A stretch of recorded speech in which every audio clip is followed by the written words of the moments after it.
What you say, comrade? We tell you why you come to listen to Unrelenting to find out the truth about what's going on in the world. Do not listen to your government. No, listen to Unrelenting.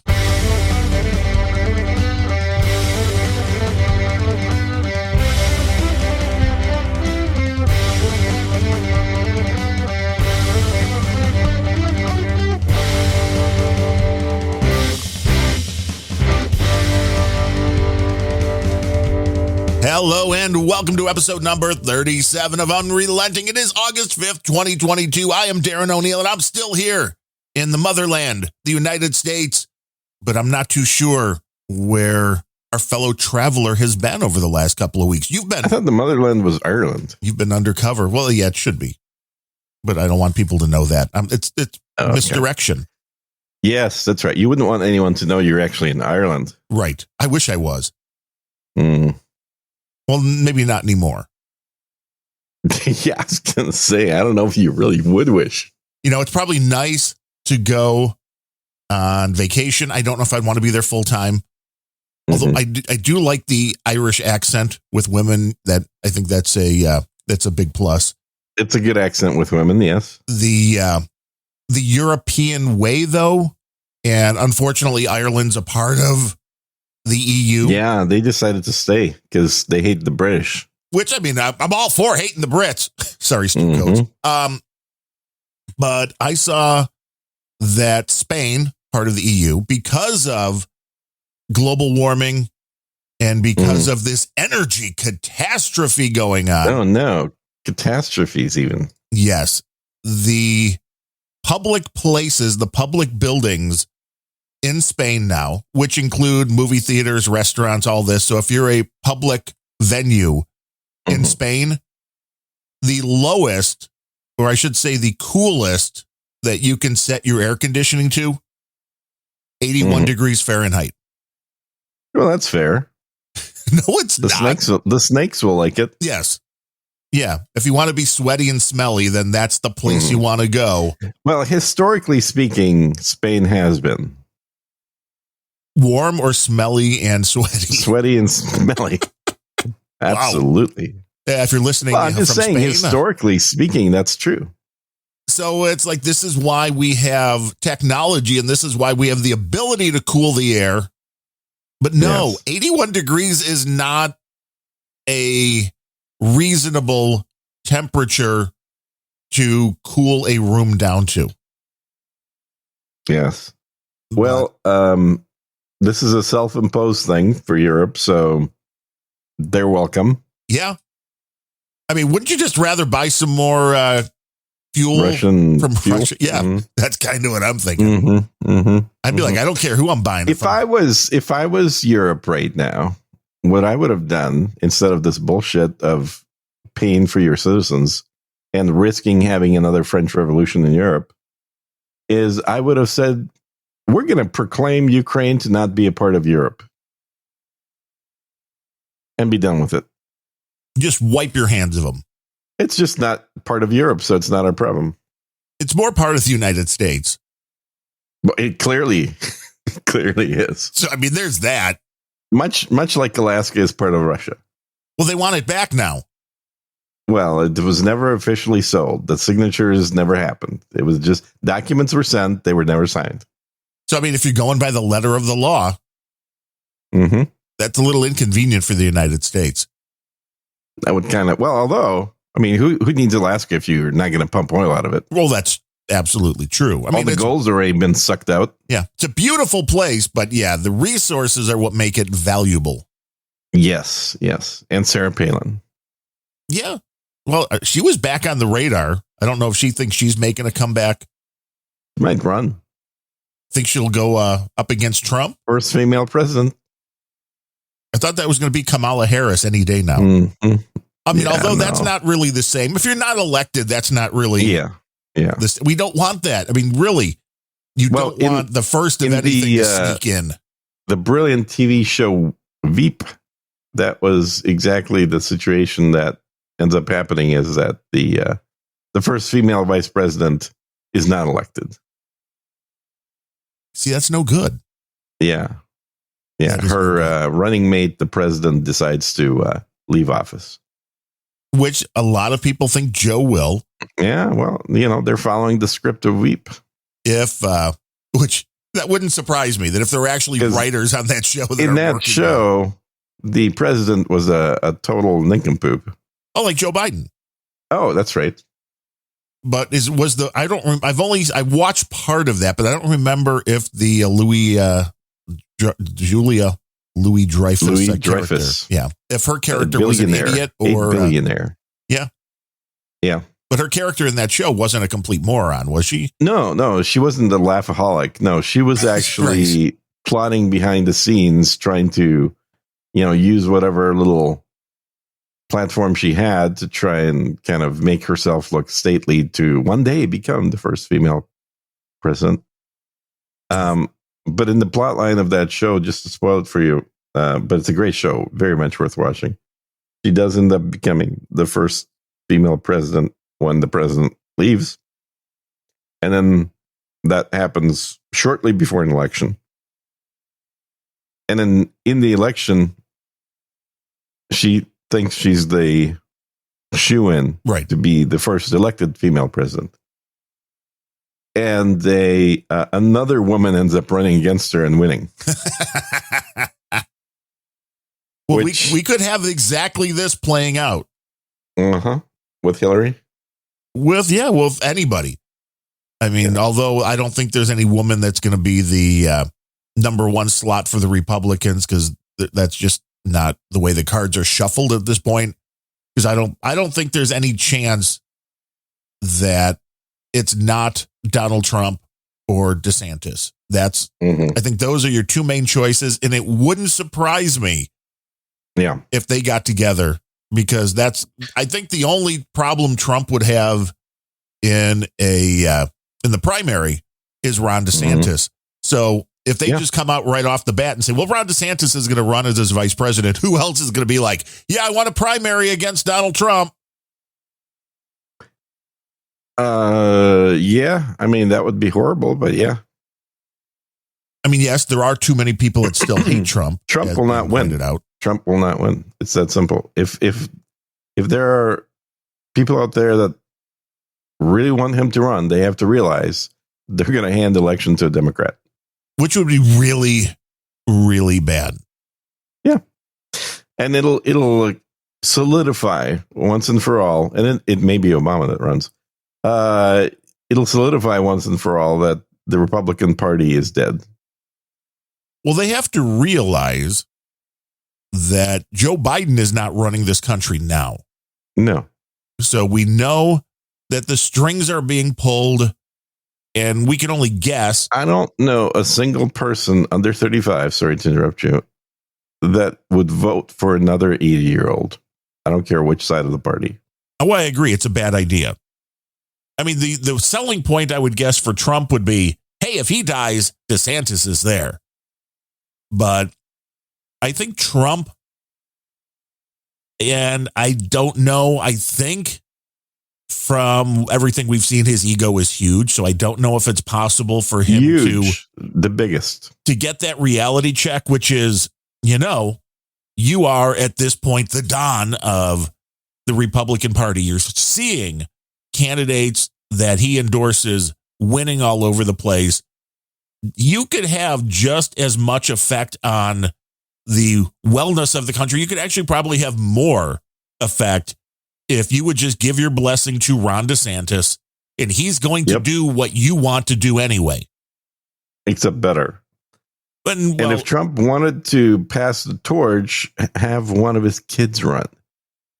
Do you think that the public would go for that? Do you think is there any less hatred if one of Trump's kids runs, or does that just all follow through from? Yeah, I think there is. I think that a Trump kid would actually get more votes than Trump. And here's why, is because for a lot of, I was going to say millennials, but they're not even millennials. They're some millennials and some Zoomers, rightfully so, are just sick and tired of grandparents running shit. And the conservative leaning ones don't want to vote for an old guy. And I agree with him. I'm not voting for Trump. I had an episode about this 3 months ago where I said, God, I hope Trump doesn't run because he's going to ruin it for the Republicans this time. He got in last time. He's not getting in this time. He doesn't have the votes. A lot of people have voted against having the Democrat 80-year-old. When presented with a younger Democrat, will vote for the lesser of those two, the younger of the two, I guess I would say. So much like good luck running against the first black president, good luck running against a 50-year-old Democrat. Trump would lose. Yeah, and it's unfortunate that the Republicans don't have a middle-aged woman near the top of the rankings, because that would be a great time. Yeah, that would be great. Absolutely. A middle-aged woman on a DeSantis ticket would be absolutely perfect. Which, I mean, I guess she didn't want anything to do with it, but at one point I thought Condoleezza Rice would have been a shoo-in for a presidential candidate. Yeah, I think she's happy with where she's at. Well, most people are, because being president does not bring everything. Happiness. You're right. It does not bring roses and sunshine for the rest of your life. It brings a lot of hassles. Exactly. It brings a lot of money, but it brings a lot of hassles. I don't think it brings a lot of money, dude. I think being in Congress, you make a lot more money. No. You got to look at Obama's, what they've made before they were in the White House. Next to nothing. Yeah, I mean, now they're making millions of dollars for speaking engagements and book deals and podcast deals. Although it seems like with most of these deals, they sign it, they take the money, and then never produce the product. Actually, yeah. Which is like, wow. Do you still get paid? Because I know, I know they were part of the whole thing that Rogan's part of, Spotify, that they had a deal and then just never produced the content or something. Mm-hmm. It's like, well, did you get the upfronts? Did you pay that money back? But wouldn't it be nice if you had the ability to be like, oh, I'm going to go do a half-hour speech somewhere, and it was going to net you $1 million? Mm-hmm. Like, that's a great opportunity. I would enjoy that. Yes. For sure. I would enjoy that a lot. I mean, no brainer, right? Uh-huh. So, but you talk about, like, these are the same folks now when it comes to the Democrats, who a lot of them are leaning like socialist. It's like, what do you not, what? How you can take that kind of money then? I don't get it. Just like Bruce Springsteen, man. If you want to espouse socialism to the world, what did you do with that $500 million you just got for your catalog? Did you give it away? Did you give it to the government? Did you donate it? And I haven't heard any of that. Yeah, you can't start looking at hypocrisy for people that want to improve the world. You have to just give it to them. Makes sense. How about the privilege of Brittany Griner? I think we need to talk about that story. Now that's that dude that's playing for the Russian basketball team, right? Exactly. That's what I thought. She has been convicted. 9 years in a Russian gulag. I love the fact that, and fined 1 million rubles. And it's like that $16,000. It's like, it's a lot less it seems a lot less severe. It's like the $16,000 fine is almost laughable when it comes with a 9-year prison sentence. It's funny how the U.S. has had a war on drugs for 35 years. And they gave up. And Russia just simply is winning it. Yeah. Well, the United States gave up the war on drugs. And there are 2 cases to be made, and I could make either one of them in a debate for, freedom. People should be allowed to do whatever they want. And I agree with that. But on the other side of that, with that freedom, you are literally killing yourself with a lot of these substances, and you are causing a massive social disaster because of the amount of people that are now destitute on the street, can't fend for themselves, are totally addicted to various amounts of drugs. So I get countries like Russia who are like, hey, our drug laws are, if you break it for even a fairly small amount of marijuana, in this case, it seems, in the vape cartridges, Said like a kilogram. You're going to do hard time. That's. Yep. Yep. But the insanity here now is not that she's got a 9-year sentence with Russia. The insanity is now what's going to happen here, because the reports seem to say that Joey Biden and the Funky Bunch are willing to give up a pretty bad dude in order to get her back. And it's like, really? You're going to give up a guy that seems to be a terrorist, that is a threat to national security, to get back a idiot that brought pot into I haven't Russia? heard this. Who is the guy? Boot or something like that.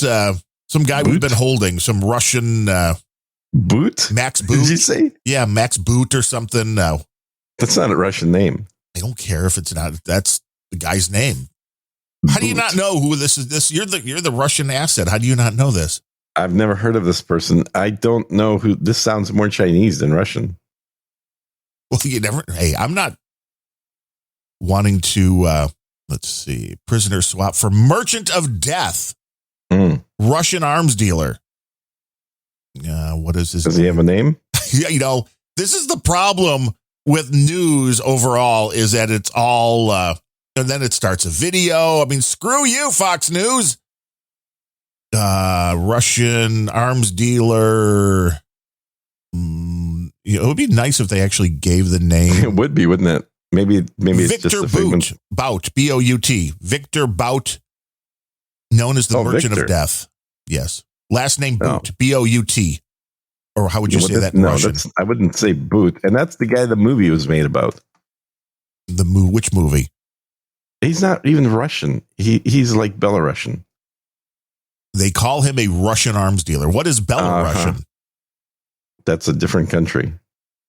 But Russia wants him back for some reason then? Why would I don't think so. Well, that's allegedly. I really don't think no.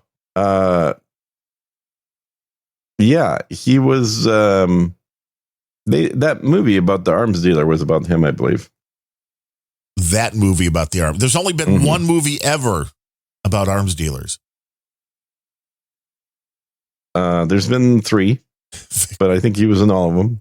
Victor Anatolievich Bout. Boot, B-U-T, like B-U, Boot. Yeah, I think that's. Yeah. Yeah, he was born in Tajikistan. A Russian arms dealer, entrepreneur, former Soviet military translator. Is absolutely an entrepreneur, yeah. But I've seen at least 2 movies about him. It says and he was the guy that's Dushanbe. Yes. In Tajikistan. That's not Russia. Hey, well, Russia wants him back or something. Not really. Well, then I guess we will not have to worry about Brittany Griner getting. I don't think we will. Which I think, no matter what, releasing somebody that is a dangerous criminal, making that swap. He's not a criminal. Jesus Christ. He's an arms dealer. That's not a criminal. I forgot you dabbled in this for a while. I just yesterday picked up a business card of somebody that says arms dealer on it. Now, this guy is being held and they want him. We can agree on that much. No, we cannot. We agree that he's being held by the United States. Yeah, totally. For convictions for criminal intent to traffic arms and conspiracy to kill. Yeah, that is literally the same thing that the FBI does on a daily basis. Well, yeah, we got to put somebody in a van loaded up with fake explosives. No, this guy basically sold airplanes, like crappy, junky old ex-military planes, to African, government regimes that seem to change on a daily basis. That's his crime. He was arrested in Thailand, extradited. Russian protests. The Russian Foreign Ministry took steps to prevent him from being extradited to the United States. Russian Foreign Minister Lavrov suggested he was innocent. He is innocent. Well, see, this is probably why Russia wants him back. So this guy may be more innocent than Brittany Griner, because we know. Oh, he is. Yeah. She went in there with the drugs. And I think It's an interesting thing to me because I know we're living in a really weird age that the meanings of words are changing pretty much on the fly. Mm-hmm. But I look at Vladimir Putin and Russia as a country kind of in the same vein as Donald Trump. And I believe that, they'll make deals. They'll bend a little bit. But with the United States rhetoric still being Brittany Griner's being held for no reason. They're detaining her for no reason. By the way, this guy, Victor Bout, that they want to swap. Yeah. That you're saying, apparently, allegedly. Yeah. Yeah. So he flew planes for the United Nations in Sudan and for the United States in Iraq. That I don't doubt. Mm-hmm. Yeah. He's well-traveled. He had a fleet of planes that could be leased out to the highest bidder. Well, so does Taylor Swift. She's got a plane that she leases out. Mm-hmm. Mm-hmm. And people are mad about that. Yeah. Flew a lot of planes out of Ukraine to Iraq. And then you wonder why they wanted to put him in prison. Why do you think they want to put him in prison? Because he knows too much. Well, that will do it. Mm-hmm. But I'm just surprised he hadn't committed suicide by hanging. Well, with a bullet in the back of his head. Well, see, this will happen eventually. Mm-hmm. This will happen. Yes, his nickname is the Sanctions Buster. Oh, well, there's a lot of sanctions out there right now. Yeah, a lot of busting to be done. Yeah, he used to fly frozen chickens for the UN. Sounds like a movie. Also, French soldiers for the French Foreign Legion. No, both of them fight about the same. Yeah. Frozen chickens and Foreign Legion. Yeah, right. The French Foreign Legion is badass. That they are not to be jokes about. Not to be trifled with. We apologize. No, they're just. Yeah, well, we should apologize because just like the Inquisition, you never expect the French Foreign Legion. But Joe Biden put out a statement on Brittany Griner, which said, today, American citizen Brittany Griner received a prison sentence that is one more reminder of what the world already knew. Russia is wrongfully detaining Brittany. Wrongfully, yes. This is now... Brittany, the drug dealer, wrongfully retained. Okay. Now, right, well, this is where if I'm Vladimir Putin, if I'm Russia, I'm like, screw you, United States. This constantly saying she's being wrongfully detained is not doing this woman any good.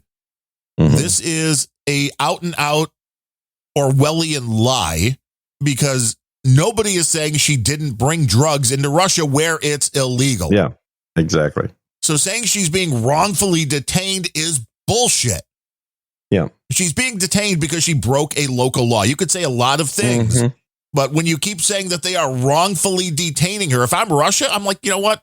We're not releasing her. Haha. Fuck you. 9 years in the gulag. I hope you're happy, Brittany. It's like she admitted it. Well, she was an idiot in this. She'll make friends with the other dudes very quickly. But she's a biggin. She's a biggin. But to me, this just doesn't make sense when we have the knowledge that she did break the law. She brought vape cartridges in with banned substances in Russia. And what I know just from going to Ireland, you don't break the local laws because if you do, you'll wind up in jail. And I believe. Hey, what happens in Singapore if you spit gum on the ground? You probably go to jail. You don't remember this? No. I've never been to Singapore. You what? You get 20 caning lashes. Oh, nice. Oh, yeah. That's right. That's right. Yeah. But I mean, in Ireland, I think when I was there, it was still against the law to say something. Have an abortion. Negative about the Pope. Well, no. Even you want to have an abortion, you'll end up in prison. How do you like them beans? This is, so there's no question that she broke the local law.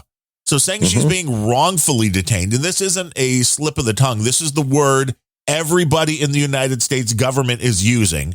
This is what the woman from the WNBA, everybody's saying she's wrongfully detained. It's like, no, she's not.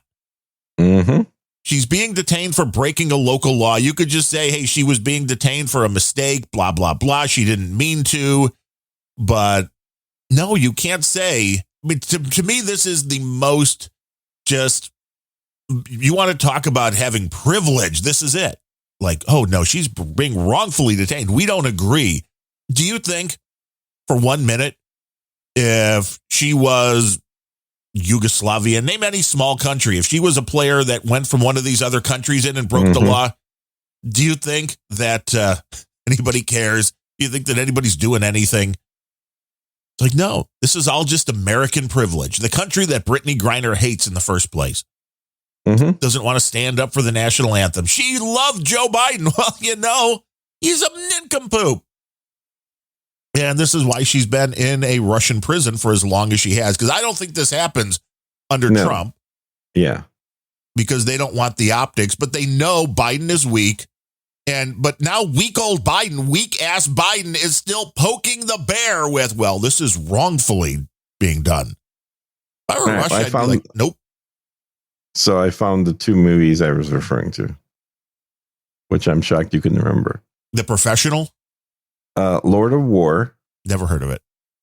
Oh my God. Look it up. Lord of War it had that one actor in it. Right, that guy. And then it had that one guy. It was loosely based on him. The character was anyway. And then also the other one that I remember watching was Merchant of Death, Money, Guns, and Planes. Never heard of it. And then the third one was The Man Who Makes War Possible. Your vivid descriptions of the movies are what bring people into the show. I know. People like my movie reviews with that one guy. That one guy. The one guy. He's always in that movie with that one girl. Well, he's got that weird kind of like look to him.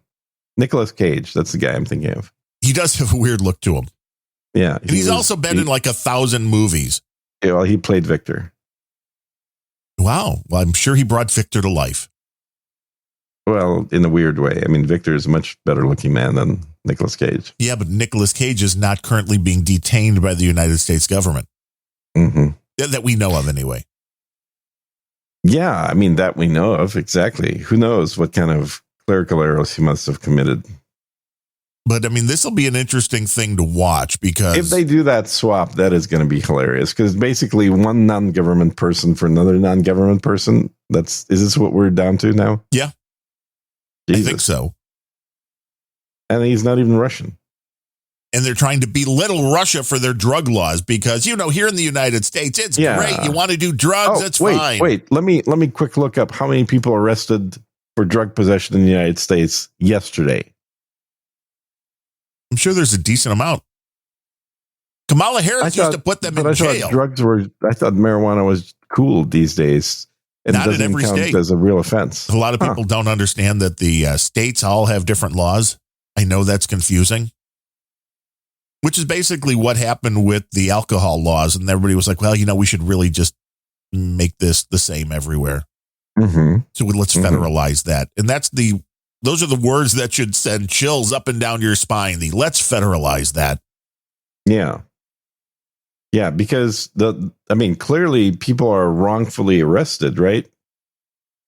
That's if they get arrested for, well, according to Joe Biden, yes, according to Joe Biden, anybody arrested for drugs that goes against a local law, whether it's Russia or whether it's in a state in the United States, has to be wrongfully detained. Last year, there were a total of 545,602 marijuana arrests. How many?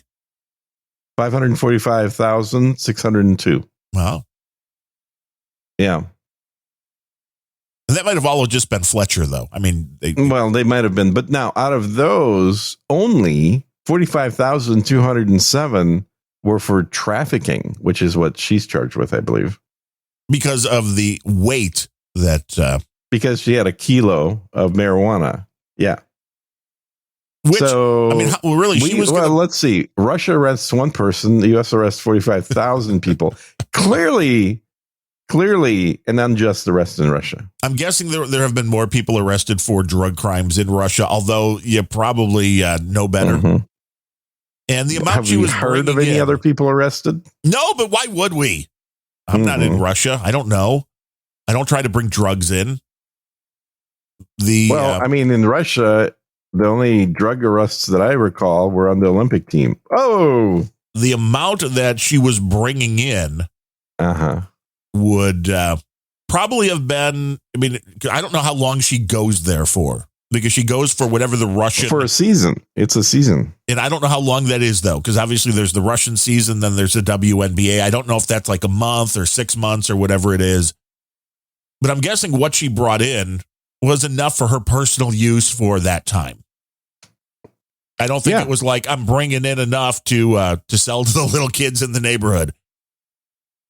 But again, when you break a law, you break a law. There's no wiggle room. If the law says this is what happens when you bring this in, and I would have given her a lot more leeway if this wasn't the 6th or 7th season that she had gone to Russia. So she was well aware. But see, I guess maybe she was just too stupid. When she was going under Donald Trump, nobody was going to stop her with the drugs. But once Biden got elected, she was too dumb to know that the moron she helped put into the White House was not going to be helpful. Yeah. Yeah, I this whole wrongfully arrested thing is ridiculous. Well, it is, because it makes zero sense. And it's anybody that hears this has to know this is a lie. And this is the scary part. We're being told lies, bald-faced lies. And people are just like, oh, okay. It's like, well, no, Joe Biden, she isn't being wrongfully detained. She broke a local law. Nobody is even arguing that fact. Nobody's saying she was set up. Nobody's saying they planted the drugs on her. That was, from minute one, there was a little bit of that. But then it's like, well, no, I didn't hear from one of her teammates or one of her friends that was like, no, Brittany doesn't vape. No, this is obviously she did it. And then she admitted that she did it. So to say she's being wrongfully detained is an outright lie, which is just more reason why people don't trust the government. Amen. And this is why we do trust Russia. At least they'll have their laws. They'll enforce them. Yeah, she says, I made an honest mistake, and I hope this ruling doesn't end my life. Yeah. Well, I mean, she's going to be the biggest dude in the prison, so I don't see that happening. The rumor, and again, that's all this is within 30 days, they'll be making that prisoner swap. But of course, that's not guaranteed. I'm sure she doesn't know. How about, I wouldn't trade her for this dude. You know who I would trade her for? I would trade her for Zelensky. There's a good prisoner swap. Now you're raising the stakes. U.S., you send us Zelensky, we'll send you Griner. We already have Zelensky, though. Not in Russia, we don't. Wait, oh, I see. They want Zelensky in. I'm saying it's a good prisoner swap. Zelensky for Griner. True.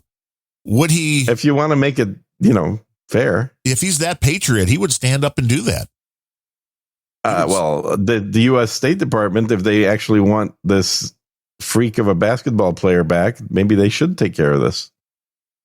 The bottom line is, don't break the law in a foreign country and expect to get away with it just because you've got some American privilege. It doesn't fly anymore. Yeah, there's no American privilege in half the world at this point. All of these people that hate America, and I think Brittany Griner is in that category, that hate her country, are not proud. Well, this is what happens when you weaken your country. Well, her country's full of racists. Of course she hates America. Right. Yeah. I mean, I can't really tell the skin color of her being any different than any Russians standing next to her in the photo. But clearly she's black, I think, or she considers herself to be anyway. So, America bad. She's black, she's gay, she does drugs, and all of a sudden, she is the enemy of the Russian state. Yeah. Exactly. Well, this will be fun to watch. I think I would probably do the prisoner swap for Zelensky if I was Russia. Be like, we have a great idea for you. Since you keep saying that this woman is being unjustly detained, we're just going to start raising the stakes. This is exactly it. This is what happens when you keep harping on this, wrongfully detained. It's not. Every time you say that, I would be like, the price is going up. All you have to do, Americanos, is say she was convicted of a local offense. We don't agree with that law. We love drugs in the United States, so we want to get her home. But to be like, oh no, wrongfully detained. To me, this is very similar to the Europeans that are protesting Roe v. Wade being dislodged. Right. No, it was unconstitutional. Oh my God, it's an unconstitutional change of the laws by the Trump-appointed court. Europeans saying this, where every single country in Europe has harsher laws against abortion. Yes. Than Roe v. Wade. Which I don't think most people have any blanking clue that's somebody should do an episode on that topic. So let's see. I just did a show Wednesday, but I can pump out another one where abortion laws are more. I mean, I talked about it a little bit where they're more harsh, because I just thought it was the funniest that where the biggest protests were happening were in New York, Los Angeles, Chicago. And it's like, they're still legal here, morons. I mean, you do realize that, right? Yeah. Go to the few states that have that have made them illegal, and then do your protest. That might make some sense. Might be dangerous. They don't want to do that. Right, because that's where they go to the red states where people have guns and might start plinking them off. Yeah. Like they're playing duck hunter. Just like play abortion protest hunter. That is not suggested, just to put that out there. There are two countries in Europe that completely forbid abortion. In the EU. In the EU, yeah. In the EU. So 2 countries don't allow abortion. The rest of them have limits and restrictive laws on abortion. So Liechtenstein only allows it when a woman's life or health is at risk. Those horrible Liechtensteinians. Oh, how about this? Poland only allows abortion when a woman's life is at risk, or the pregnancy is a result of sexual assault.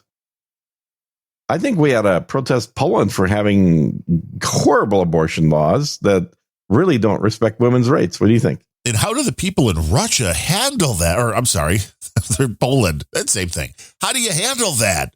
Well, you have personal responsibility. Maybe the people in Poland personally offended CSB and me at the same time in one sentence. Wasn't that great? You bastard! that was the best ever. In Poland, I mean Russia. I mean Poland. I think they have personal responsibility. That's how. They're also Catholics, and the Pope used to not allow abortion, which I guess the current one does, or whatever. I'm a good Catholic boy. I don't have any horse in the race. I understand, though, if you're going to have abortions, I think it is way less evil and wrong the sooner it is done.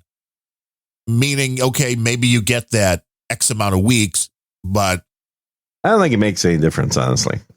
Morally, it shouldn't, because you're doing the same thing. Same thing. Yeah, it's like saying, well, beating the crap out of your 2-year-old is better than out of your 10-year-old.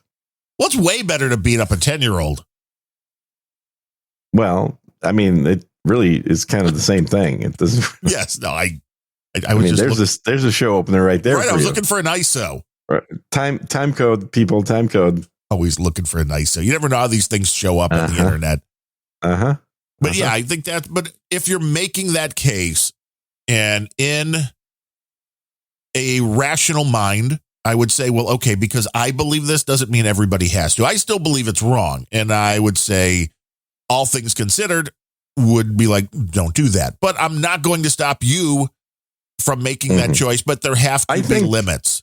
I think that comedian guy was pretty good. Yeah, the Bill Barr. Bill Barr. Bill Barr. Yeah. Yeah. That's right. He just had a clip that went viral, right? Yeah, it was pretty good. Where he said, I'm a guy.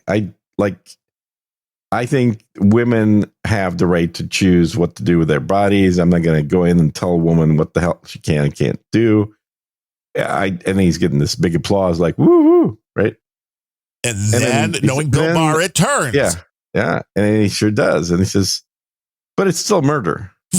Right. I saw this. And I don't care how you want to make the argument for it. In the end, you just got to admit the fact that you are killing a child. And for anybody that says that, well, it's not a child yet, right? It hasn't really been born. He said, okay. Well, that to me, that's like I'm going to bake a cake. I'm going to bake a birthday cake, and I get all the ingredients, and I mix them up together, and I put them in the oven, and I turn the oven on, and then I have to wait for an hour for this cake to rise, and about 15 minutes into it, you open the oven and you throw my cake on the floor and you smush it all over the place. And I go, what did you do to my birthday cake? And say, it wasn't a cake. Well, that's not a birthday cake. That's a potential birthday cake. So you shouldn't worry about it.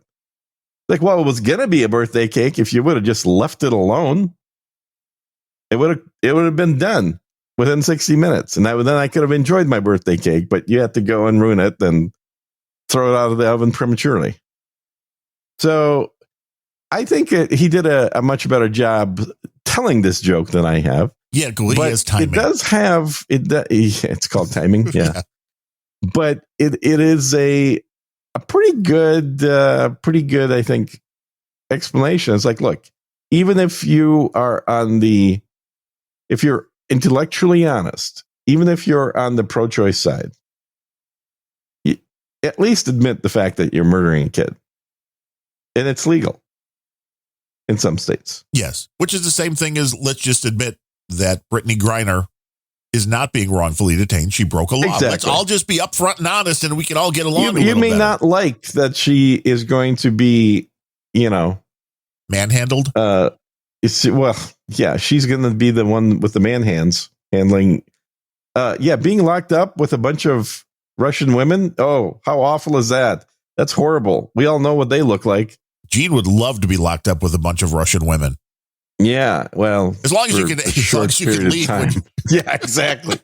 I have before you get too far in that example. No, you definitely want to be able to leave, or they need to be able to leave on your command, one or the other. Yeah, Ned says, ask these same people that are for abortion if they would kill a puppy. Yeah, exactly. Well, usually the ones that are the most for abortion also have the most puppies in their house. Well, there you go. This is the this is the insanity of like, well, no, I mean, human, no. At least I'm consistent on this matter. Yeah, I don't want to kill anything. You got to get stem cells somewhere. I don't care if they're from puppies or kids. You got to harvest them. You got to harvest get the adrenochrome going. There's a big market. So I went to a presentation on adrenochrome the other day. Oh, well, this is right. And you were off for a while. We don't know where. I was at a health event. I noticed that. Your phone disappeared from all tracking in the United States. So I don't know which foreign country, or Caribbean island, Cuba. There are certain places where you can get, let's just say, fresh. You can freshen up a little bit. Oh, very nice. Did you? Were you down in? Did you get to see Guantanamo? Were you down there? Guantanamo? No, I didn't get to see Guantanamo, but I got to maintain my healthy beard in my early hundreds. So there's certain things you need to do on a certain regular basis to do that. You need to get into a rejuvenation pod. Stem cells make a large impact on staying young. It's like drinking the blood of a young virgin. Oh, this is even better. Yeah. Get the... Sorry, I meant I wouldn't know about that, but this was pretty good. You get the blood infusion. That's it. You find somebody young and healthy, and you're like, I want some of that blood. That'll keep me young. Well, that you don't have to leave the country for. That you can do in the U.S. Plenty of people do that in California. Oh, so so the stuff you're leaving the country for is a little bit questionable? Well, it's not so much questionable as the FDA is a stupid organization. They frown upon keeping people healthy and alive. They wouldn't know the first thing about being healthy. Well, Dr. Fauci. Oh, he is science. I have to say that. Mandatory. Dr. Birx. Mm-hmm. Mm-hmm. So, yeah, it was renewed. A good time. I'm feeling renewed. I had a full body scan, which is really cool. Like that's where MRI? They scan your. What do they just throw you in? I got an MRI of my brain. They confirmed everything was there. Still there and still in full working order? Still in full working order. I have the brain of a 40-year-old. The Russian apologist section still yes, wired and working? The Russian apologist section never stops working, apparently. So, full body CAT scan, 3D modeling of every organ in my body. Now, do you hang these on the wall? What is this artwork? Well, I mean, it's really meant for preventive medicine and making sure that you stay healthy and young in your early hundreds. I guess that makes sense. Yeah, it was pretty good. They do a full MRI, full CAT scan, full ultrasound. Everything is checked and triple checked from every angle, and full blood work. Test for 50 different potential diseases through the blood. And also, while I was at it, I went through and had a full cancer screen that tests for 45 cancer types. And then, of course, a genetic realignment. So it's all good. Things are exactly where they should be. Cholesterol's a little high. That was the only issue. You need more lemon. I need more stem cells. I think that'll fix the cholesterol. If you say, I mean, I am not a medical professional. Yeah, neither one of us is. So do not take medical advice from a podcast. No, not at all. But that's pretty good idea to know what's inside of you. I will say that. Well, it's good to have the, and this obviously seems to be on an extreme level, but doing preventative medication, preventative doctor visits, these kind of things. Yes. Before you're having a major complaint can, one, on an individual level, help you live a hell of a lot longer. Because if they catch most stuff early, you can do something about it. But it also ends up saving the whole insurance industry a whole lot of money, because then they don't have to pay for the big thing. They're paying for the small thing. Well, the insurance doesn't pay for this, obviously. But not for this. No. Not for this. No, not for this. I mean, I've got new insurance starting next month that it's like, I was very surprised reading down the thing, like, doctor preventative stuff. And it was like, no, fully reimbursed, no deductible. So we finally have good insurance now that the wife has a government job. Of course the government has good insurance. Why wouldn't they? Oh, I'm telling you, it's like, holy crap, should have done this years ago. Yeah. The wife got a new job, it sounds like. Yeah. Government job.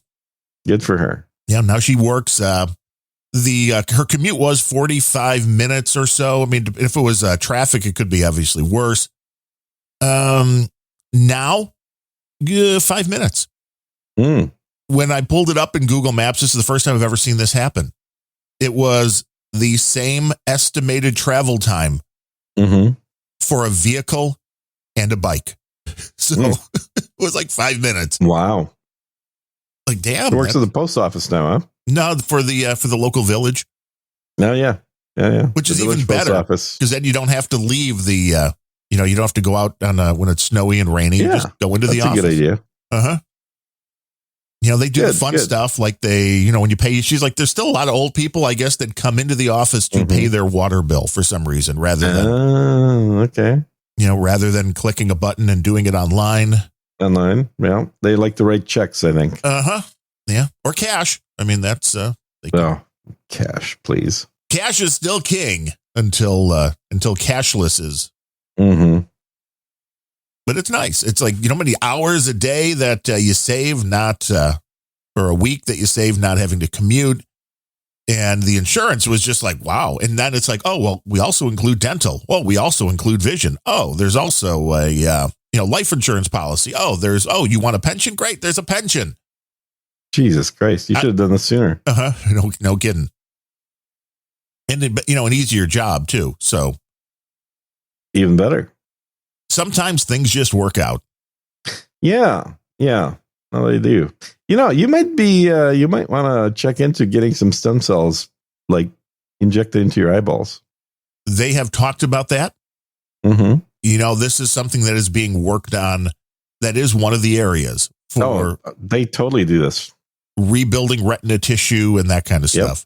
Mm-hmm. It's not exactly 100%, simple at this point, but I think they will get there at some point. Yeah, the collection process does require you to be out of the country, but once you get those stem cells into you, they do a marvelous job.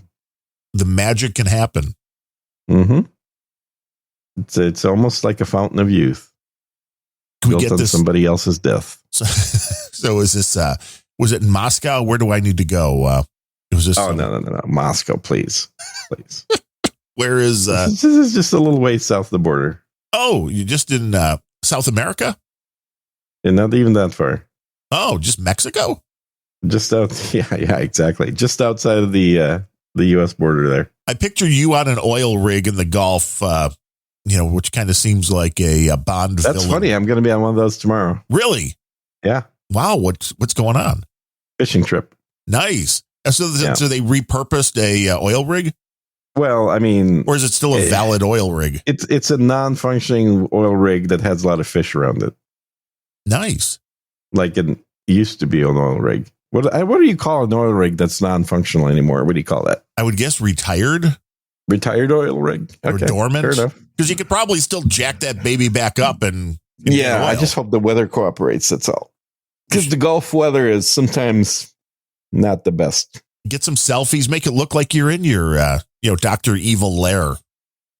Dr. Evil lair. Well, you got to be inside a volcano for that. Oh well. Oh, what did I hear about a volcano explosion in Asia that's supposed to be changing the climate for the next decade? Yeah. Well, there was just a huge explosion. There was a eruption. Yeah, where was that? I vaguely recall reading something, but I was in a stupor. Well, that I remember reading it as well because we were talking about that on Grumpy Old Ben's because that the Seattle area is right out. Oh, okay. Yeah, well, barely. Mm-hmm. It's like this show. Mm-hmm. Nobody donates. Yeah, which I mean, I can understand that. Well, especially when we don't do a show, nobody donates. What's up with that? That was you were off, and I had stuff to do. I guess people only donate when I'm on. Interesting. No, they don't. Tonga volcano, Tonga maybe. Tonga, that's what it was. Yes, can fill 58,000 Olympic-sized swimming pools with the eruption. Mm-hmm. We've never seen anything like it. An atmospheric scientist who works at NASA said. A swimming pool. That's yes. Let's use that because everybody knows how many gallons go in the fucking swimming pool. Jesus. Yeah, they're big. Morons. But this is... How about filling up a football stadium? Well, but those aren't deep. I mean, I guess filling up It'll the bowl. Fill up 1.5 football stadiums. There you go. The concept of what a volcano belches into the air is still lost on people because we've talked about that when we talked about global warming. And you're like, oh, all the cars and all the planes and all the cows farting. It's like, one volcano eruption's like 20 years worth of what's going on. Yeah, when Mount St. Helens blew, that covered the whole damn planet. With dust. Yeah. Because, people don't understand that there's this thing called, the jet stream. Nature? Right. Yeah, that too. Well, and that this stuff actually travels around. I mean, I really do think there's people that didn't know that the United States emancipated itself from Britain. I mean, so the concept that what's going into the air here will eventually make its way around the world, I think is probably lost on people. Because again, when you're like, well, we could just stop polluting the air. And it's like, but if China doesn't, and if India doesn't, and Russia doesn't, you know what that's going to do for the United States? Nothing. But let's kill the economy. Let's kill the economy. If a volcano goes off, we're all screwed, man. Well, I don't know if we're screwed. Volcanoes are good for the planet. Yeah, it keeps everything. Provides a rich volcanic soil. It helps things grow. Yep, a lot of. This is why we have phases and stages. The world is not always the same. People, make it seem like the planet is some mythical thing. Yeah, that's static and never changes. It's kind of like, I bought this little tchotchke. Our mother Gaia. And I don't want it to get dirty. I want to just keep it absolutely pristine. It's like buying a t-shirt. Well, the only way it's going to be pristine and never change is if you throw it in a drawer where sunlight can't get to it and air can't get to it. And even then it's going to degrade. But if you wear it like the planet, you're using it, you're going to have some wear and tear. Well, for better or worse, this is the only planet we got right now. So we can't not use it. Elon's trying to help us get to Mars. Yeah. Once we get to Mars, we can fuck Mars over big time, right up the ass. Have a Mars But for now, the only planet we got is this one. And I don't think the state of this planet is what it's being made to be. And it's, again, for those who haven't been following along at home, this is all about the redistribution of money, not about rising sea levels. It's not about pollution in the air. It's not about the temperature of the planet. It's about making rich countries pay. That's all it's about. But who are they paying to? The global one world order. Oh, they're not even paying the poor countries? No. You think the poor countries are ever going to see any of this? No. This is the joy of this. This is why, under Donald Trump, we had economic booms for every demographic. That was great. But no, the concept is always let's bring the rich people down to the poor, not let's help the poor. Helping the poor. Yeah, that's not a true statement. What it really is, let's bring the middle class down to the poor so that the rich can get richer. But they're still going after the rich. And now there are certain people that will always be at the top. No, they're not. They're not going after the rich. They're going after the middle class and calling them the rich. I think they're going after both in the United States. Nobody is going after Hillary Clinton. Well, there's not enough rich. And it's not the rich with her. It's just the corruption. Oh, it's not the $1 billion that she's made now since her husband was president? Hillary doesn't have Bezos money. She doesn't have... She does. She doesn't have... Hillary, they have over $1 billion, really? Yeah, yes. Yeah, they've had over $1 billion for over a decade. Damn. They're billionaires. Wow. Absolutely. See, okay, now if that doesn't point out to corruption, I don't know what would. At this point, I think Obama's close to a billionaire. Well, I told you, though, is going to speak and getting $1 million for a weekend is that adds up quick. You put that money in the right place. You put it in the stock market. You invest in Russian rubles. Well, yes, and that's a good way of investing. Worked out so far so good. Well, that's how you paid for your whole new body rejuvenation. Well, you got to stay young. That's what I always say. Well, then what happened to you? But what? What? Yeah, you think you're young at this point? I am young. Those may disagree with you and reach out. Well, those that disagree don't know the royal families of the world, do they? Well, yes. Oh, so you're like the Queen Mum. A lot of people don't know you're actually super older. Healthy for 260. Yes, a lot of people don't know you went to school with her back in the day. No, that was not back in the day. I mean, I do remember back when her husband was alive, but that's still not. That was a different era. Time flies when you're having fun. But now we have insanity everywhere. That's why, there's really nothing when you, when's the last time you opened up any source of news? And probably even social media, if you had to add that to the list. When's the last time you remember opening up a source of news and going, hey, well, that's good news? What's the source of news? Like any Fox News, CNN, New York Times, any source. I've never opened those. Of news. Wherever you get your news. Where's your main source? Tim Pool. Okay, when's the last time you turned on, which I know is zero because I know Tim Pool's shtick. When's the last time you turned on a Tim Pool video and he was like, hey, this is awesome. Let me tell you something great happened today.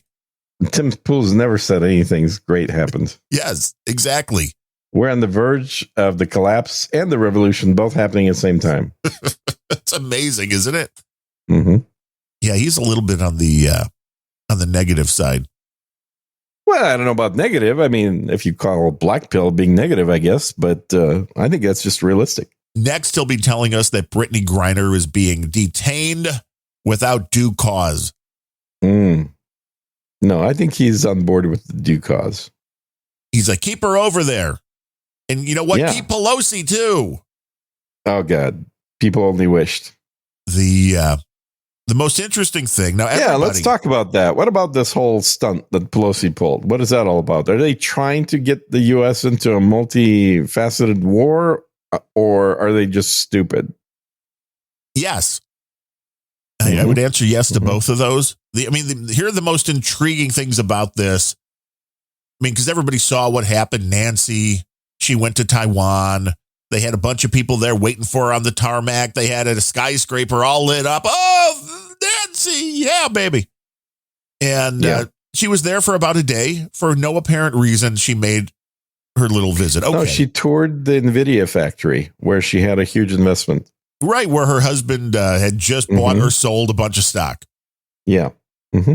Which is how they enrich themselves. But the White House was not seemingly on board with this, which then begs the questions of, is Biden, and we know the answer to this already is yes, but is Biden that far down on the power rankings that the third in command will just ignore him and do whatever the hell she wants? And the answer to that seems to be yes. Because the Biden White House is like, whoa, no, fuck Taiwan. No, we love China. That was basically what the White House spokeshole said. Yeah. But the most interesting thing was, for me anyway, and I don't think this was widely reported, is that the next place she went on her little jaunts was to South Korea, where she was like 5 years ago and got the royal welcome 5 years ago. This time, nobody. Dissed. Nobody showed up. Nobody was there at the airport waiting for her. The president was unavailable. Was there. You know, but this was basically South Korea going, yeah, you fucking poke China. China's big. We're afraid of China. Fuck you, Nancy. Go away. Yeah, I think this seems to be the mission of the United States, is to drag other countries into wars on behalf of the United States. Kind of. Because you just do that and then jump over to South Korea. They're like, nope. This is kind of like... I posted a map of the Chinese no-fly zones around the province of Taiwan. And people started on No Agenda Social, completely not believing it and saying, oh, well, this is bullshit. What is this? What is source? The usual. Right. And it's usually, nothing, Gene. Usually, yeah. And then 2 days later, the exact same image ends up being in a story by ABC. And of course, now it's all fully believable. It's like, oh, look at these exercises the Chinese are doing with no-fly zones around Taiwan. Like, Jesus Christ, people. If I post something, it's probably because I have access to shit that I want to share with people who don't. You're trying to enrich their lives.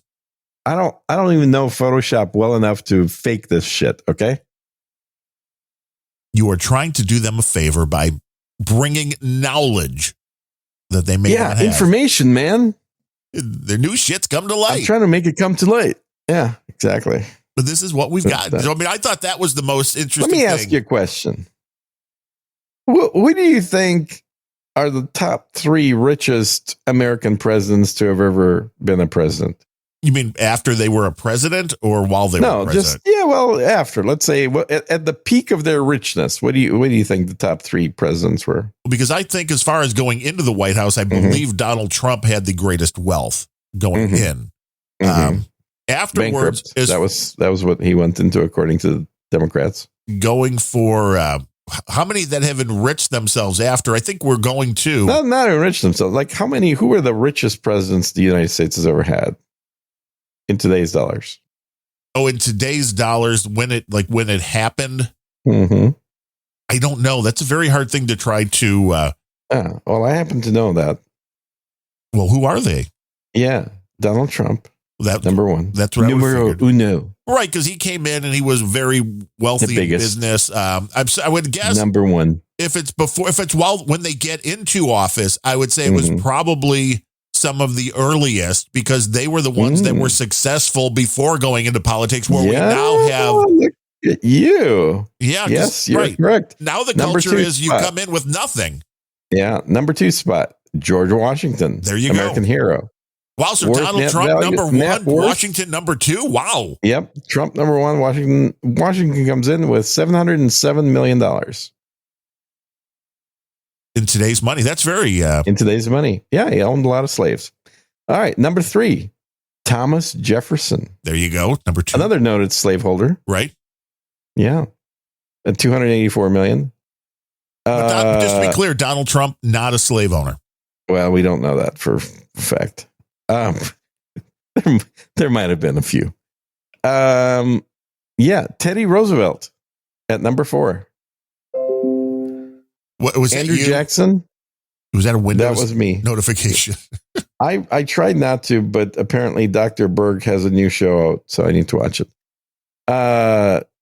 Yeah, Teddy Roosevelt, followed by Andrew Jackson, followed by James Madison. That and then the most, other than Trump, the next most recent in what? 1, 2, 3, 4, 5. So in 7th place is Lyndon B. Johnson at $131 million. It's because of the way the system has worked in America lately. Followed by Bill Clinton. Now, if you look at what they made afterwards, that's a... Oh, yeah. That goes way up. Yeah. That's a whole different story. But why? Because at this point, that is part of the issue, which is why would anybody that has the money want to be president? Because really what being president is going to get you is a lot of money, and it's going to get you fame. But if you're somebody, and I really don't agree with like his politics, but somebody like Mark Cuban, people are like, oh, you should run. It's like, why would you? Yeah. You only make $400,000 a year. Jeez, you barely live on that. And you've got everything you already need. So what's this going to add to your resume? Now, Donald Trump, he had to move into a smaller house. Yeah. And with Trump, I think it was part ego. And I do think that he's hitting that point in his life where he wanted to make a difference. And I think there was part of that was not for self promotion, was not to, was not to feed the ego. I really do, from the stuff he did, believe he was trying to do a good job. The Trumps were known for doing good things. Which is good. I mean, people should do good things. Speaking of good things, it's sad how somebody pushed his ex-wife down the stairs and killed her. You never know what's going to happen. You got to be careful. I was waiting for somebody to push Nancy down the stairs of that plane once it hit. Yeah, that would have been a pretty funny joke. Now, did you see today the Chinese government has sanctioned Nancy Pelosi and her family? The Chinese government has sanctioned. Yes, she is no longer welcome in the majority of the world. I mean, she's not really welcome here either. And I not really. There are a lot of people cheering the Chinese on to actually do something. Yeah, The Onion. I will say The Onion, which hasn't been funny in a while, had the headline of that day, which was China getting its revenge. They're allowing Nancy Pelosi to return home safely. It's like, yes, that's where she can do the most damage. But I thought that was kind of funny. The personally, because this is the first time I remember hearing this kind of stuff, because this is just right on the heels of the United States going, well, we're going to sanction Vladimir Putin. Yeah. No, we're going to sanction Vladimir Putin's alleged girlfriend, and we're going to sanction individual people. And it's like, really? This is where we've gotten to?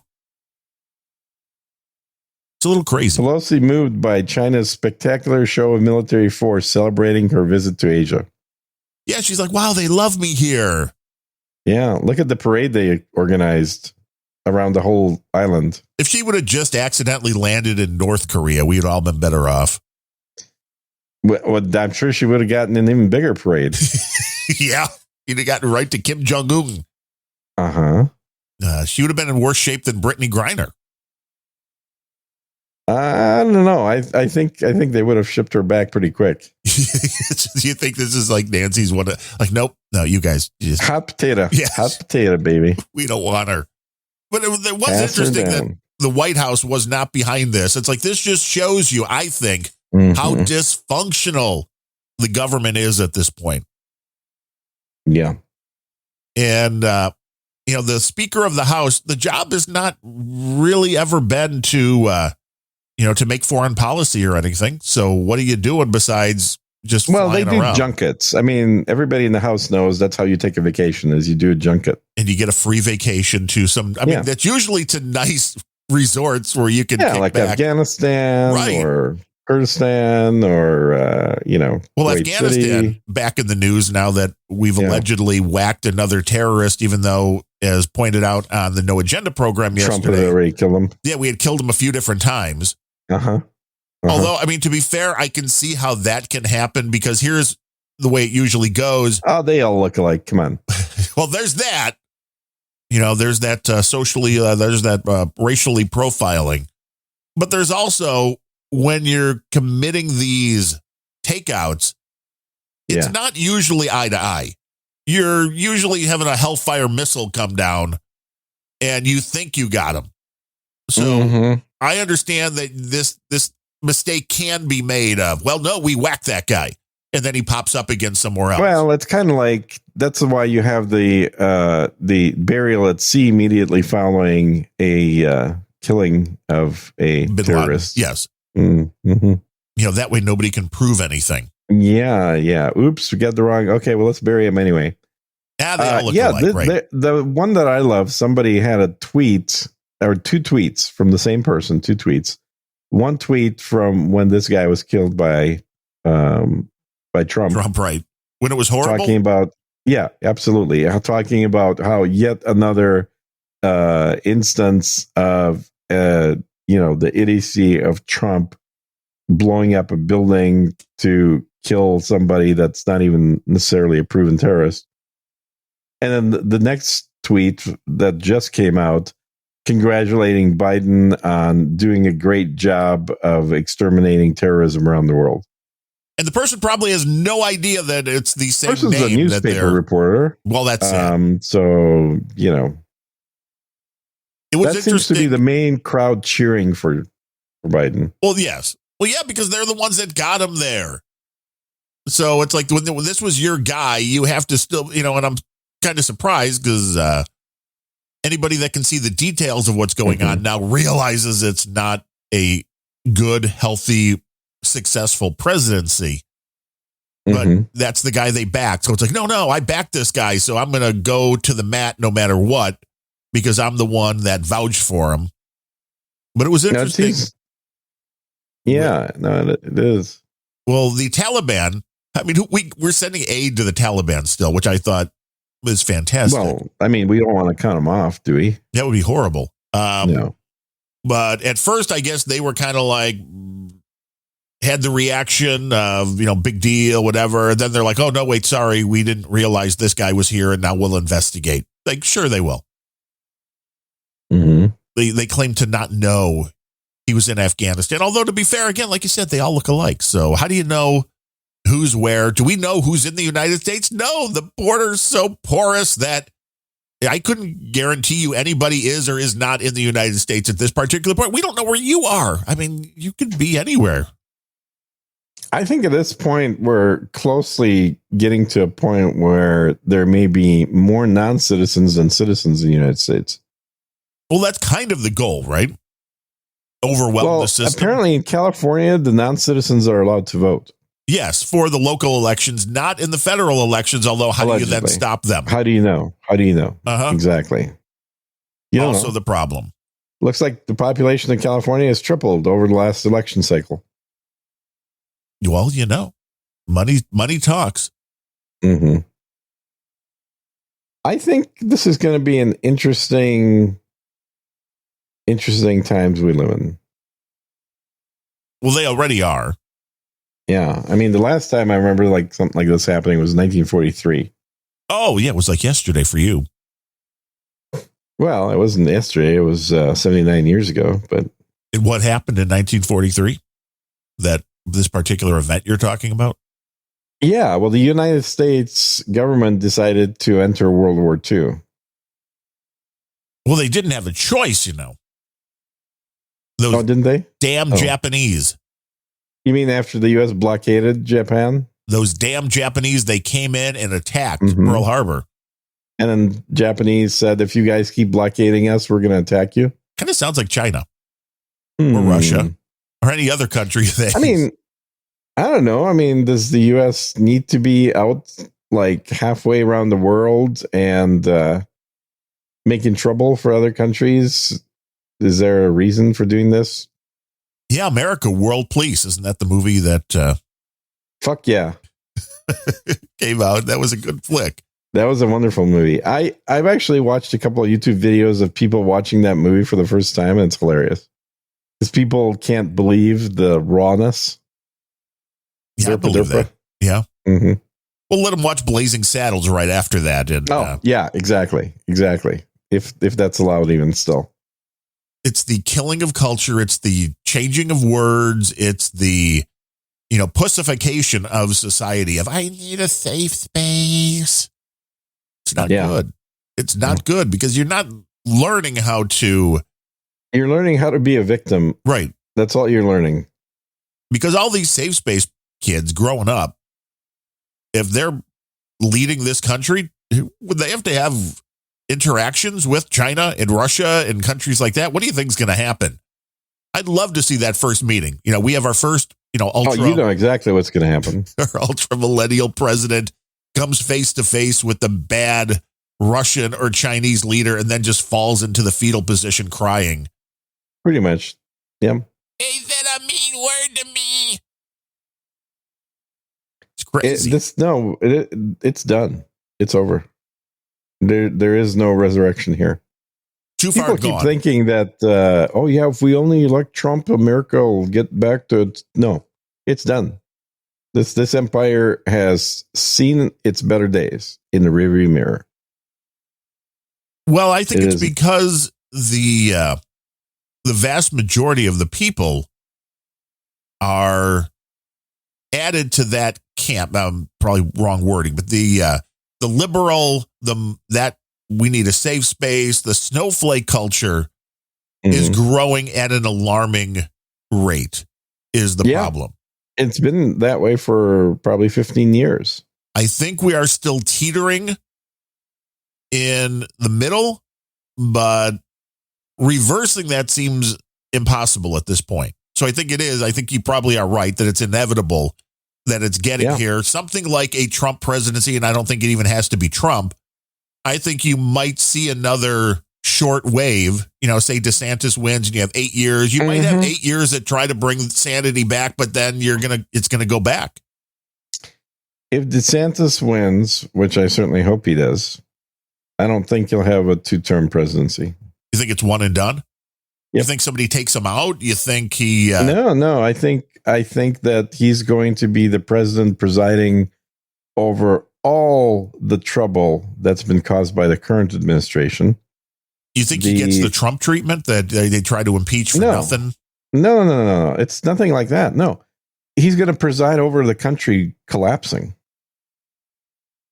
Over the Hunter Biden laptop and the Joe Biden corruption and the voting shenanigans, the Zuckerbucks, all of the stuff.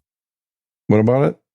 Well, that's what he's going to be overseeing. No, he's going to be the president of a country that has 35% unemployment and a worthless currency that's probably going through 100% a year inflation. That's the problem. The problem is the conditions for that have already been set. So he'd be the best president we can have. Unfortunately, at the worst time possible in the history of the country. You mean, unfortunately, the the wick has already been lit, and yeah, and he's holding the bomb. Right, you can't throw it. It's super glued to his hand. So I don't know that. I mean, again, I hope he wins. I hope he becomes president. But unfortunately for him, I think he's going to be inheriting so much detritus here that it's not fixable. And he's going to end up being a one-termer because he will have the notoriety of being the president during the Great Depression. Certainly possible. Things are on a downward slide, and somebody's got to, I guess, be in the office when it all starts. Although it depends. Where will the media go? Because the media is still the hypnotizers of the masses. And I'm including social media because I don't think, I don't remember anybody when I was growing up, into high school, college age. I don't know anybody at that age, college and under, that tuned into a nightly newscast. But I think it's even less so now. I think most people below our ages, the place they're getting their news is just on social media. That's where I get my news, Tim Pool. And that's not a great source. Tim Pool may be better than most, but social media as a whole. Yeah. There are a lot of people that just open up Twitter or Facebook or TikTok, God forbid, to feel like they can stay on top of what's going on in the world. And that's kind of scary because when people are that disconnected, you are not going to be able to right the ship into the right direction. Now, the question is what happens when the real pain starts? And I think we're at the very beginning of that with gas prices, with food prices, with energy prices overall. People will start to try to figure out a little bit what's going on. But the question is, where will they turn, and will they believe the truth, or will they just buy into more bullshit on social media? People always buy into more bullshit. Doesn't matter where it comes from. The source is irrelevant. It's the bullshit that always ends up being the thing that is believed. But yeah, I just looked it up real quick, and indeed, Herbert Hoover was a one-termer. And then he started making vacuum cleaners. Yeah, and got pretty rich off of that. Became a billionaire. But that's a joke, obviously. I know he wasn't the same guy. But you know how many people would have believed that? I know. It's not worth it. I guess we'd have a couple of people talking about how stupid we are that we don't recognize the difference. But if you believe that, you know who you are. Yeah, because Coolidge presided over a great decade of growth. He was like the Bill Clinton of his time. Oh, he had an intern in a blue dress. Yeah, he had a few. And a few cigars. And then Herbert Hoover. See, it was so much better to be president back in the days of Kennedy, where you could just philander in the White House and nobody would know. Nobody would care. I mean, you could philander with the most famous actress in Hollywood. It was a beautiful time. What the hell Both happened? You and your brother. Double team. Now, see, that's a little too far for me. That's one step too far. She commits suicide, so there's allegedly suicide. The alleged suicide. Well, either that or she was taken out by the Secret Service. Which one's better? Well, that one, Secret Service. I know there's just a new movie coming out. Okay. I don't know if it's how good it is. Yeah. Marilyn's still very popular. Well, she died young. That's what happens when you die young. Well, that's why. See, why do you want to live so long? Well, I don't want to be popular. You know what? That's obvious. This show is proof positive, as is Surging Speaks. You do add all of your posts on No Agenda Social. You are very consistent with not wanting to be popular. Yeah, it's overrated. Popularity is unnecessary, honestly. We are looking for more enlightenment and truth finding than being popular. Well, I just don't know that. Look, if you want to be popular, it means you have to have mass appeal. I don't think the masses get it. It's not where it's at. They're the ones that are the trouble with society. It's the minorities, the small factions that actually see the world as it is. So why would I want to appeal to the people that are blind when I can appeal to the people that have vision? If you could make one change to the United States and it would just happen magically, what would it be? I think Alaska would revert back to Russia. You're just getting rid of Alaska. That takes care of everything. Well, yeah. I mean, well, what do you mean? What one change? You didn't qualify by saying what one change to make something different in the United States. Right, you could magically make one thing in this country change. Like, boom, there is no such thing as social media anymore. I would be a dictator of America. How's that? I would join up for that. Okay, because really, I mean, that would look. If I became the dictator here, I know exactly what needs to happen to turn this country around. Can I run all media in the country at that point? You can run. Yes, the media will be, of course, known by its true name, propaganda. Yeah, well, you can be the welcome to the propaganda minister of propaganda. That's fine. You know how to use Photoshop, so you'd be good at that. It's a great job. We could deep fake the hell out of this thing. Yeah. And then Alaska, before being sold to Russia, would be filled up with some, let's just say, re-education camps. I mean, shouldn't we strip all of the minerals and oil from Alaska first? I thought we already did most of that. Well, no, not the oil. The oil we can keep stripping. That's true. We can keep sucking that puppy out.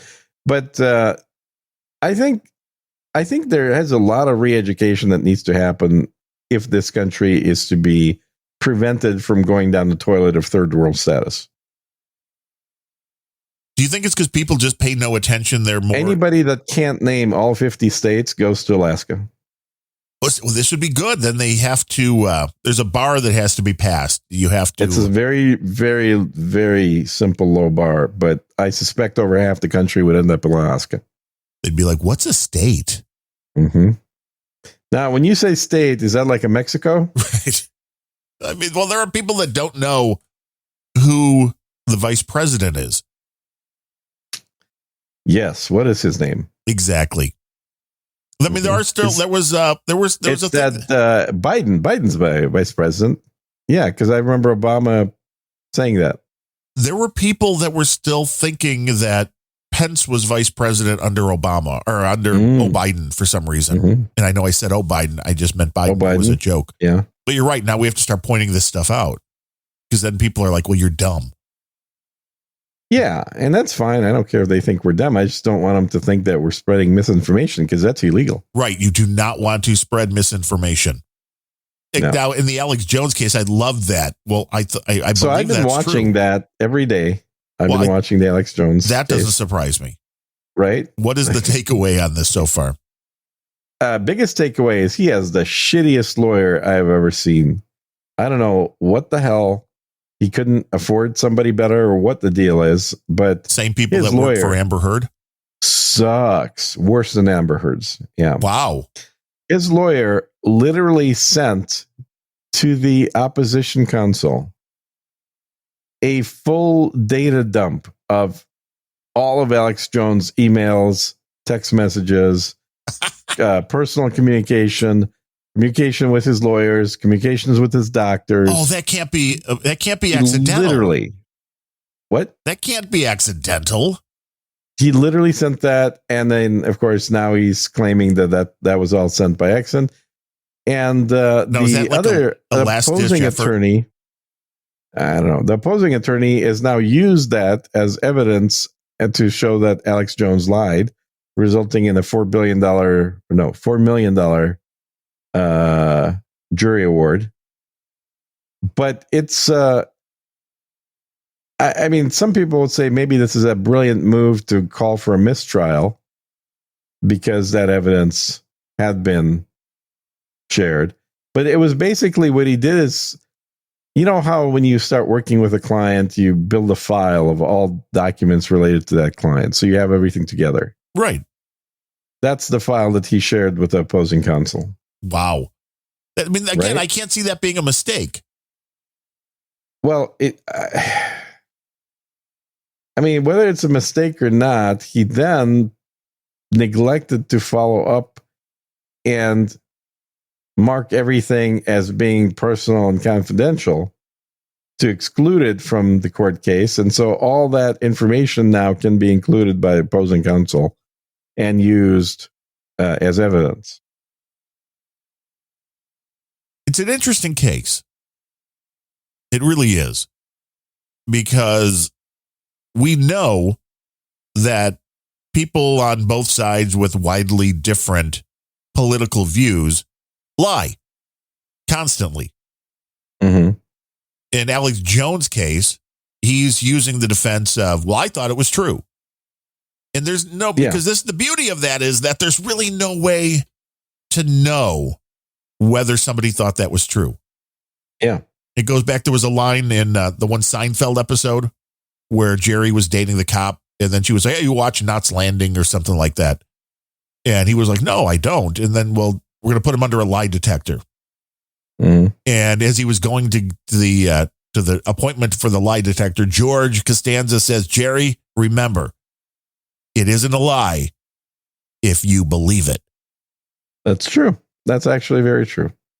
And it is true legally, but which then... Well, not just legally, but as somebody that has been on a lie detector or hooked up to a lie detector, and that is literally the trick to it, is to not have the lie detector pick anything up. Now, if you're doing this and you say something that turns out not to be true, right, which I did, you shouldn't be, it's like, well, it's not illegal for you to say these things. Yeah. If you believe it. I mean, unfortunately, we used to live in a country where you could just say whatever damn thing you want. And Alex Jones would have fit perfectly into that, which is, it's an entertaining... And turning the frogs gay. Right. Where you could say anything you want. You could spread any theory you want, and people were willing to, you either believe somebody or you don't. This concept that we are putting people behind bars, we are fining them a lot of money for, well, you said something that wasn't true. Well, I mean, scary. To be fair, this is not what the case is about. What the case is about is the cost through defamation to the people that are suing Alex as a result of him making statements about them in mass media and the resulting cost of that. So if somebody calls you out as a liar and a thief or a molester or pick any other number of negative words, even if you're not, and then you end up being treated differently because of that, right? That person has impacted your life, right? And that's where defamation comes from. That is the basis for these lawsuits, is that, look, that person saying whatever he wanted to with freedom of speech just cost me being able to live in this city. I had to move to a different, state. So that's what, whoops, sorry. I bumped the mic. I'm sure you heard it. We did. Now, if you only had a shock mount, it wouldn't have made one bit of difference as my arm stretched out and slammed the side of the microphone. So that is what the case is about. Now, I don't think that what Alex Jones was saying is what made many people believe that there's something fishy about this particular shooting. Like, a lot of things just don't match. I think that even if Alex Jones were not doing show after show after show about Sandy Hook, I was going to say Tailhook, but Sandy Hook, there would have been still enough questions in people's minds that these parents probably would have still seen elements of, discontent with them or questions about them. They would have still probably had to move. There would have still been plenty of the same thing that ended up happening. But since Alex Jones was talking about it, and he's a public figure, then they're able to, and a public figure with money, they're able to point their finger and say it was his fault. Because it's not going to jail illegal. It is civil case, cost you money illegal. Yeah. Which, what are you going to do when somebody has no money? Well, you're not going to take them to civil court. Mm-hmm. That's why nobody is suing this show. Because we have no money. Exactly. That's true. Yeah, I've spent all my money. Wait, you ran out of it? You are not good with your financial planning then, because you're planning on living. I'm not particularly good. So you're planning on living a lot longer, but you've already run out of money? I have to keep making more in order to live. Well, then you better get a job. It's a horrible idea. I wish I was smart enough to not have to work and just have enough. But to figure out that magical thing, that magical product that you could put out there. I bought my ticket for the $1 billion prize on Powerball or whatever. Didn't win. The ticket hasn't been claimed yet, though. I thought somebody in Illinois won. Yeah, up in Des Plaines, Illinois. I used to work right up in Des Plaines. Mm-hmm. Well, check your car. It has not been claimed yet, which this would be a great story. How long does it go unclaimed before they revert it? At least a year. It may be a little longer now, but it's at least a year that you have. Oh, that's good. Which means, also, I was unaware that Illinois is one of the states that allows you to remain anonymous, even if you win a prize that large. So, yes. Which also no transparency there. So let's just understand. Oh, look, it was the mayor of Chicago that won. Yeah. Could be Lori Lightfoot. You never know. Could be Governor Pritzker. Yeah. Let's just get ourselves right out of win potentially, just like that.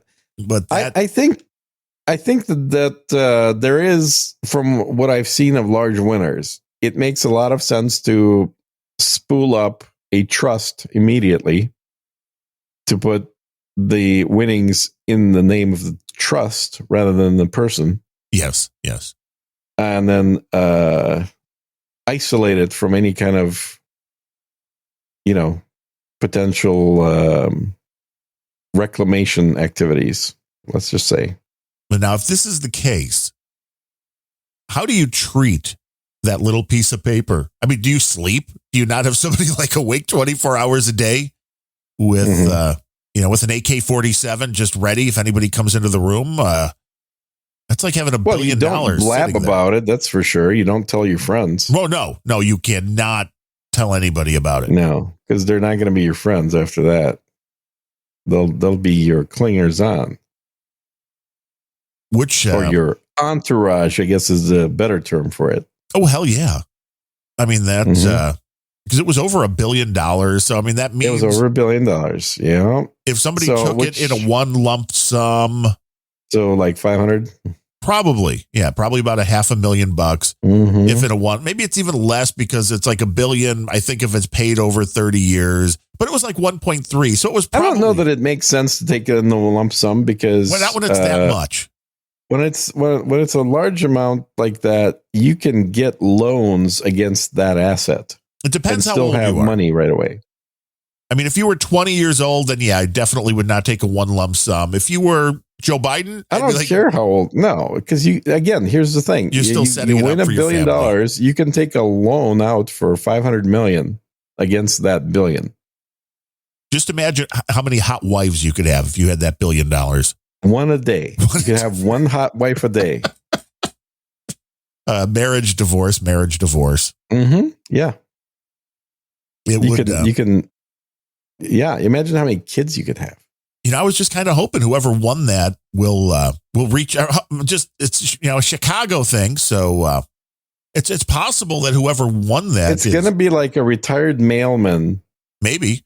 But they could be a listener to this program and to my other shows. And I'm expecting a really nice. You are well listened to in the Chicago area, I'm sure. Yeah, we have to have a nice donation then. I'm like, what's the proper amount if you maybe want somebody should buy this show. If you're thinking of buying a podcast, hey, reach out and talk. Yeah. We may be able to do a deal. If you need a tax write-off, we could lose you more money than any other show out there right now.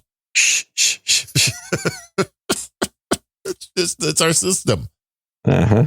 It's our system, and it works. This show by far does not lose the most money. Believe me, I have other shows.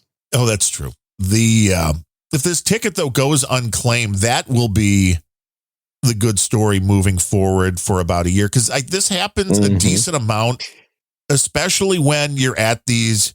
I mean, it's rare to be over $1 billion, but these large jackpots, people go out and companies pool their money together, and people are often going out and buying like 100 tickets at a time and then forget, or they, you have a bunch of people checking the numbers and you miss one. I mean, can you imagine realizing this would be like the guy who wants to use the robotic dog sniffing things now to try to find his hard drives in the UK because he has a Bitcoin drive he threw away a decade ago.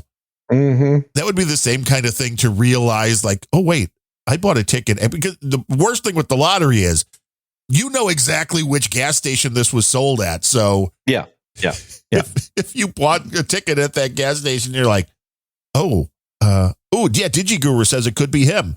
Is it Digi? Is it you? Can you announce that you won the $1 billion? That would be a fun thing to happen live on the podcast. DigiGuru is in Chicago? Yeah, he's a Chicago guy.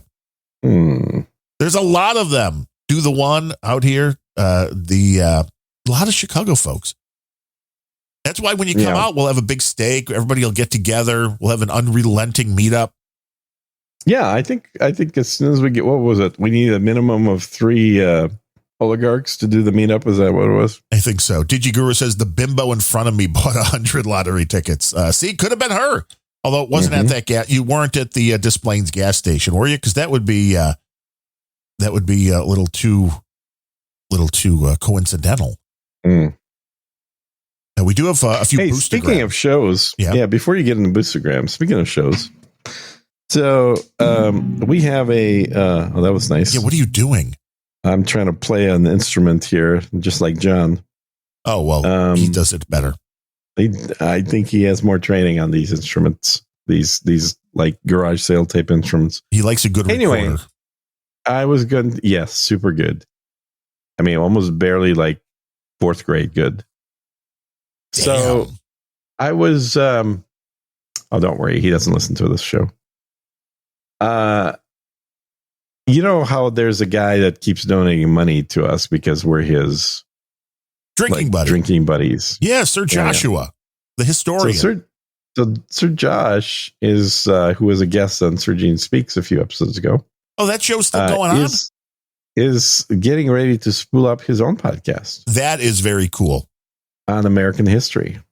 Well, that would make sense because he is the historian. He is the historian. Yes, exactly. So he has all kinds of little factoids about American history that he will be talking about. And I am aware of this because I've kind of, I've got my bugs planted in a number of undisclosed locations, and I've been picking up some chatter about podcast names. Ooh, for the new show. For new shows. I mean, everybody should realize if you ever meet Gene in person, or if you ever, God forbid, let him into your abode, he will probably bug you. Probably. And literally, not just like he'll annoy you and keep contacting you. He will bug you. Yeah, I will totally bug you. Happens all the time. What are the show names that are on the list? Well, I don't want to say a show name in case it doesn't get picked or in case they haven't bought the domain yet. So, but I have heard of the chatter about. So I'm actually kind of getting ready to listen to Sir Josh speak about history one of these days on his own show. And it won't be called Sir Josh Speaks. I guarantee he will have more creativity. Oh, no, people don't seem to think that titles that are obvious that people can understand what the hell they mean. No, it's going to have like some kind of goofy ass title, like the Unrepenting or something. Ooh, coming soon to a podcast player near you, Sir Joshua the historian. Yes, Unrepenting. Coming soon. There are probably .show because he can't get .com for whatever reason. Because people used to squat on those, which the .coms I don't know, are still nobody needed. Squatted Sir Gene Speaks. Yeah, obviously. There are some things you can still get if you go into non-used words, if you make stuff up way easier. way easier. Now, Yeah. these short ones, though, I think our buddy comic strip blogger who loves you, and there you go again.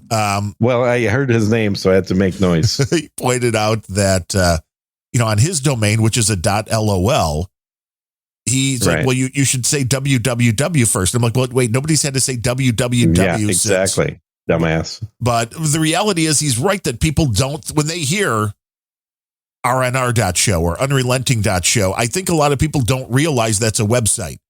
No, people think it's unrelenting.show.com. Right. So it's like, that's, I understand then being like, you want to program them and be like, well, go to, and I don't even know if it works if you add the www still. I would guess it would by default. But like for Sir Gene Speaks, it's not by default. You have to set it up that way. Yeah. Yeah. If you go to www.sirgenespeaks.com, you might get something totally different. You're not going to get anything. You're going to get a 404 error. Ooh, you see? This is how you keep the bar. You keep the bar there. Keep the bar. That's how you don't get the bar. But the domains now are just a weird, because it's like, well, there's no need to squat because there's like 8,000 different extensions. Yeah. Then some of them better than others. Yeah. Well, and some of them cheaper than others. Oh, very .com much. is actually one of the cheaper ones now. Yes. And .net is still cheap.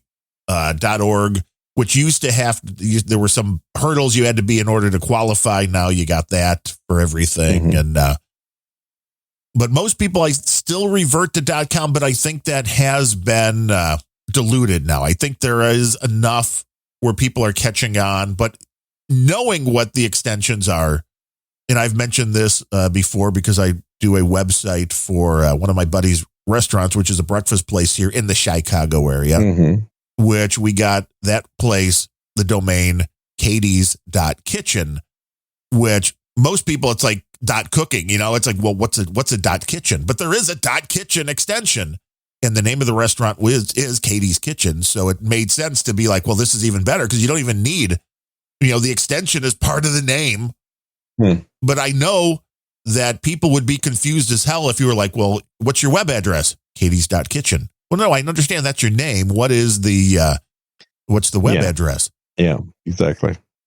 So, I get it. That's why you then go, well, add www first, and then people will know what you're talking about.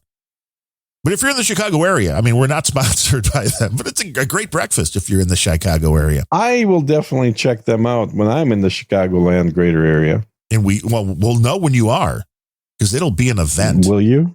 You don't know. Will we? You don't know. I might be in Chicago right now. This is what I picture happening when Gene comes to Chicago.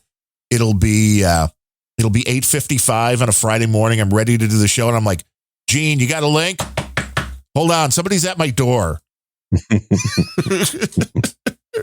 That's when I saw a meme the other day of a woman like going from a normal face to like a big smile on her face, and it said, a gun owner when they hear a window breaking at 2 a.m. Like, that's it. I'm always ready for smile on your face. Yeah, that's right. Man. Is that what you're referring to? If you're a gun owner and you hear a window breaking at 2 a.m., you are one happy customer because you're about ready. I picked up a new. Speaking of guns, I picked up a new one. Oh, what'd you get? Yeah, gun talk. I got one that I've been wanting to get for a while, and damn things have been really hard to get. Well, but, because it has been now, I believe, 3 years in a row. Every month for 3 years in a row has been over Record $1 million sales. in sales for guns. Yeah, 36 million new guns sold ever since this president's been elected. It's amazing, isn't it? Yeah. Obama was good for guns, but Biden's even better. Yeah. But no, I got an IWI Galil. Oh, you were talking about that. You finally got your hands on one. Finally got my hands on one.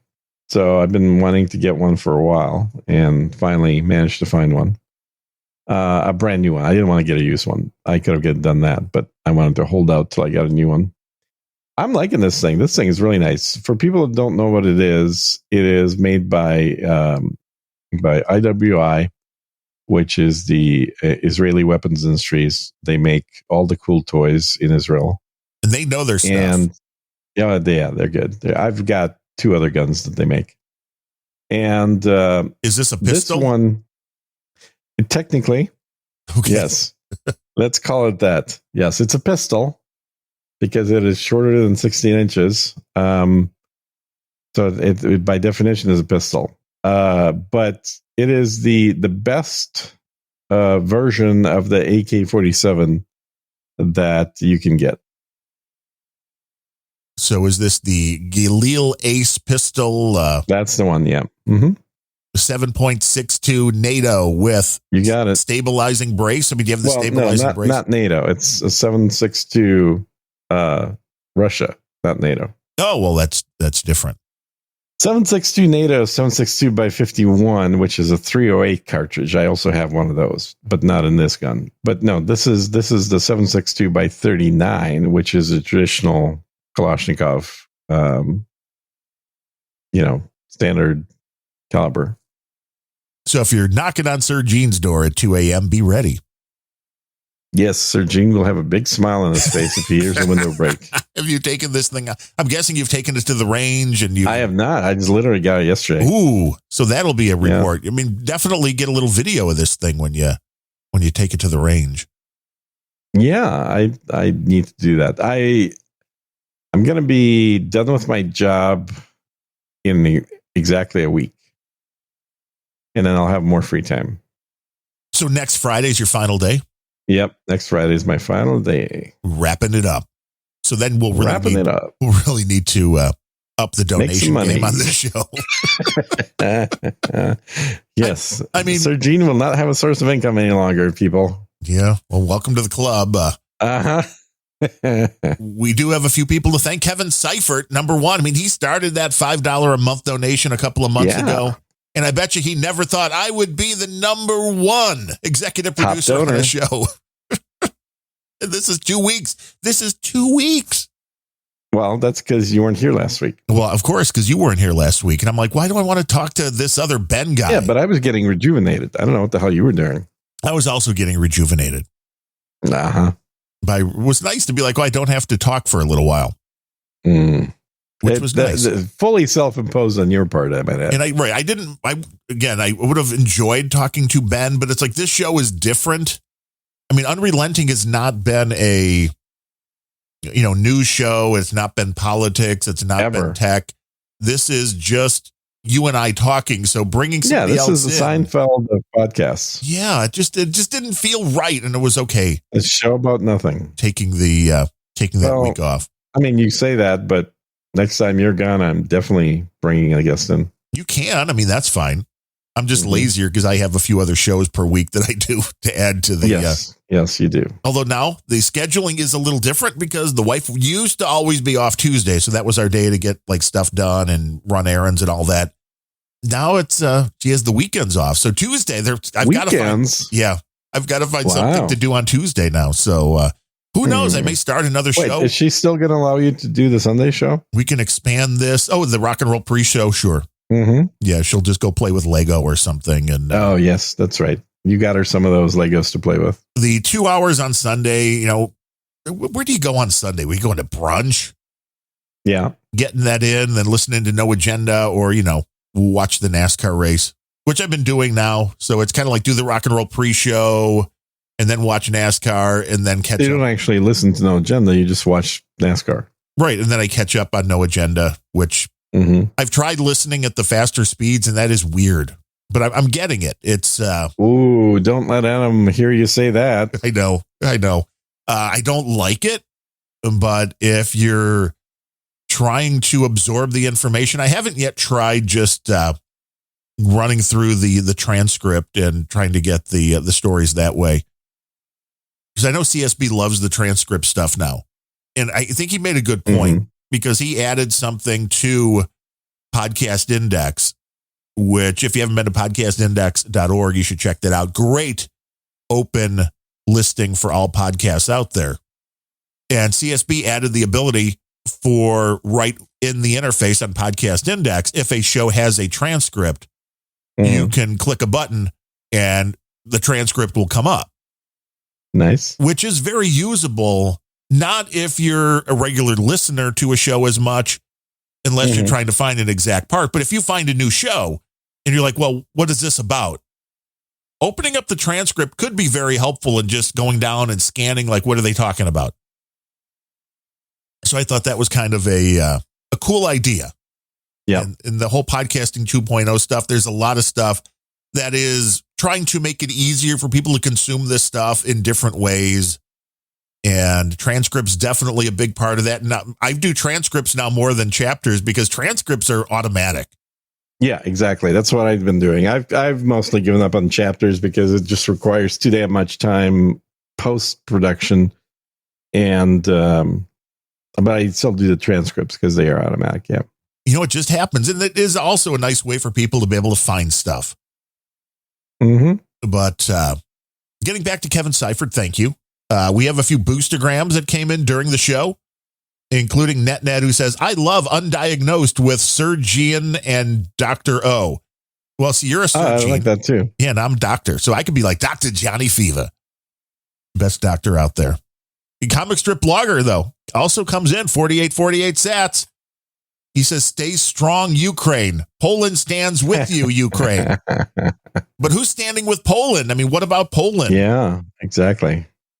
I would love to actually go to Poland. That was one of the countries on my list. They have good food, or at least they have some good food anyway. Enough good food that I would totally go to Poland. And really hot I've women. never been. I've been close, but I've never been in Poland. And it seems to be at least always up until about this point, it was off the radar for any major issues as far as, you didn't feel like you might make it out safely once you. Yeah, like there was no real reason to go there is what you're getting at. Well, it was not, there was no danger factor. Mm-hmm. But, great food. I love Polish food. Then again, I love Mexican food. Yeah, exactly. What food do you not like? I love Italian food. Ireland, I thought the food was pretty good, but mainly that was because it was steak and whiskey. Well, I don't know where you got steak, clearly in the city, because in the rest of the country, it was mostly mutton. Well, you're right. You could definitely do lamb as well. Like in most places, yeah. Which is great because they're right out there grazing. Mutton stew. Right outside the window. Well, a real shepherd's pie. A real shepherd's pie. The thing that sucks about Irish food, because it has got awful, and you'll end up doing what we did, which is mostly eating in Pakistani restaurants. we did wind up in a few places, yeah. It was very interesting seeing the difference in, like you say, the Pakistani, the Chinese, the takeaway spots were was a little, it's like it's not the same. It's not. No, they're not shiny and plastic like they are in the US. No, that is absolutely true. The thing that's amazing to me is how they still have not discovered any spices in Ireland. Like spices have been available for many years. They're not that poor country anymore. And yet, when you have what appears to be a very delicious shepherd's pie or mutton stew served to you, that first spoonful makes you realize that this has barely any salt and absolutely no spices of any other kind. It is the most bland, god-awful food I've ever had. Hey, and you've had borscht. But borscht, even without salt, borscht has vinegar in it. So there's some flavoring to borscht. But it should also have salt and pepper in it. But Irish food was just blander than bland. It was amazing. It was almost like you'd have to work hard to make food taste as bland. We'll just add some potato. Nothing against Irish people or the sheeps walking around. Hey, mutton's good.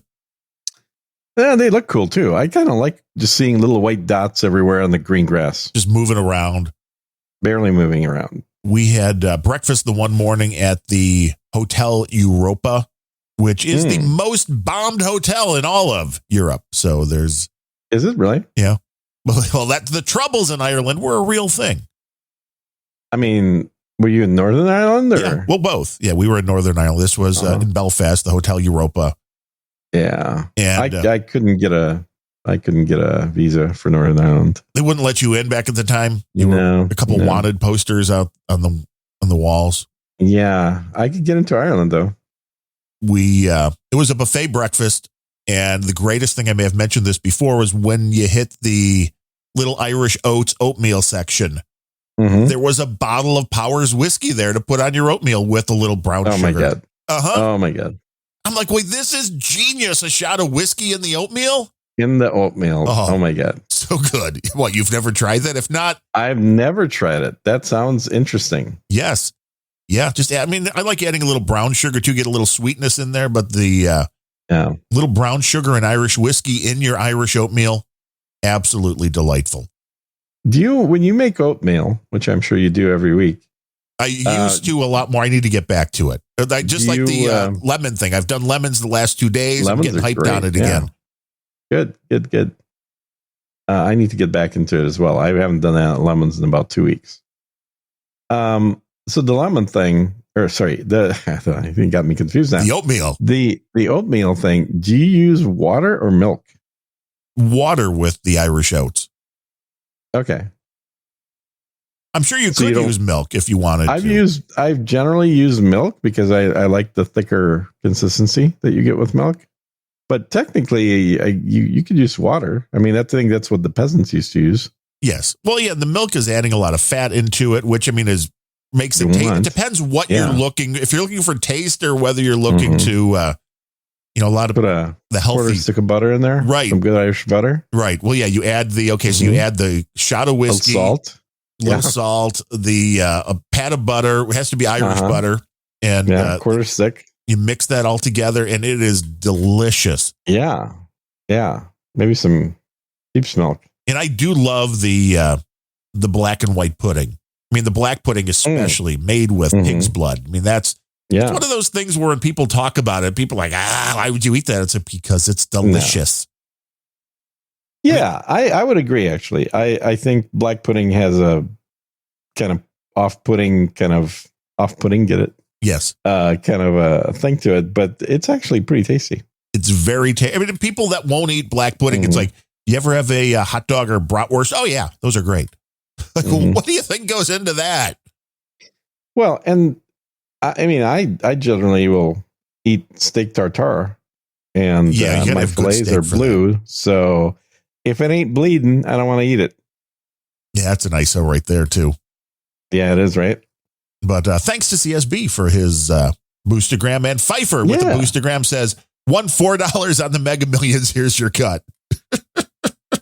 $4. That's great. So that means what? 3 or 4 numbers you have to match to get that? Something like that. 2, 3, and you're like, yay! I paid for my ticket. Yeah, well, that's all right. That's better than nothing. It is. I usually lose my money on tickets. Well, and this is my viewpoint on, and I haven't bought them in a long time, but on the scratchers, rather than where they pick the numbers, the scratch off tickets.